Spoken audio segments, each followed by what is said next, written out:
Որպեսզի աշխատաշուկայում բժիշկների և իրավաբանների չափ անասնաբույժներ և շինարարներ լինեն, պետությունն ամեն տարի գերակա մասնագիտությունների ցանկ է հաստատում։ Եթե ուսումնարան քոլեջ դիմողներն այդ մասնագիտություններով են ընդունվում, ստանում են բարձր կրթաթոշակ։ 3 մեծ ուղղություններով է իրականացվում. արդյունաբերություն, գյուղատնտեսություն և շինարարություն, և այս ուղղություններով անցյալ տարվանից սկսել ենք ընդունելություն հայտարարել շուրջ 10 անգամ ավելի բարձր կրթաթոշակով, նախկինում շուրջ 5000 դրամ էր կրթաթոշակը, իսկ ներկայումս գերակա մասնագիտությունների գծով 50,000 դրամի չափով կրթաթոշակ է առաջարկվում։ 50,000 դրամ կրթաթոշակ ստանում են բոլոր առաջին կուրսեցիները, երկրորդ կուրսից հաշվի է առնվում ուսանողի առաջադիմությունը։ Եթե գերազանց ամբողջությամբ առաջադիմությունը կրկնվեմ 55% է, 55,000 է դառնում, եթե լրիվ լավ եւ գերազանցով ավարտում պահպանվում է 50,000 դրամը, իսկ եթե 75%-ից ներքև է լավ եւ գերազանց գնահատականների քանակը ընդհանուր գնահատականների զրկվում է կրթաթոշակից 75-ից 100%-ի դեպքում մինչև 100%-ի դեպքում 40,000-ական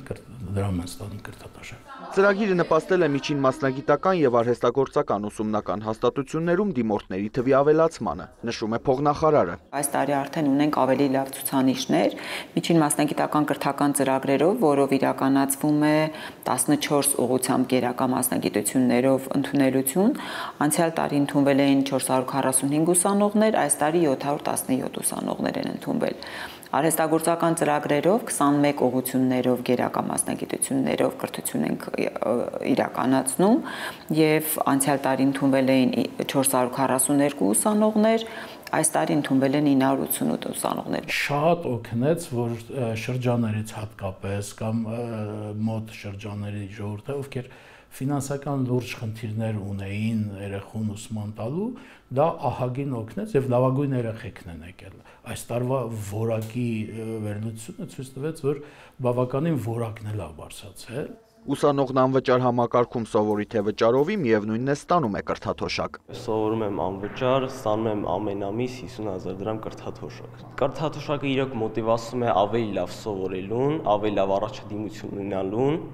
եւ բոլորը ձգտում են այն պահպանելուն։ Սկզբում երբ եկել էի քոլեջ, դեռ չգիտեի, որ պետք է կրթաթոշակ ստանայի, երբ ընդունվեցի, նոր իմացա, եւ դա կարելի է ավելի լրացուցիչ մոտիվացիա եղավ, որպեսզի իմ գերազանց առաջադիմությունը պահպանեմ։